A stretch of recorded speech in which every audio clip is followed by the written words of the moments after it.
Best car insurance for beginners in Texas. Change is never easy, and amendments to Texas law have seen the health insurance market explode with a multitude of health plan options. While more competition is always a good thing, it can sometimes be very confusing to consumers who want to get the best deal but are confused by the sudden array of choice.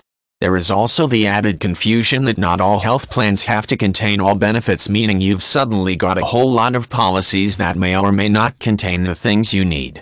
Insurance carriers still do have full health insurance plans, but the advantage of this new flexibility is that consumers can choose which benefits they would like to pay for. This means insurance that is tailored to your needs, that won't break the bank with costs for things you don't want or need. You now have the choice between state-mandated plans and consumer choice plans. Consumer choice plans will still include things that the state has determined must be included, such as Alzheimer's and pregnancy complications. The Health Coverage Tax Credit Program is also available to help certain individuals pay for insurance. This can make health insurance much more affordable if you're eligible. If you're on a pension, you're likely to qualify, as well as if you are a displaced worker. There is also the choice between fee-for-service plans and managed care plans. Managed care plans may be cheaper, as may be required to go to the healthcare professionals that the insurance company dictates, whereas fee-for-service plans allow you to go anywhere you want.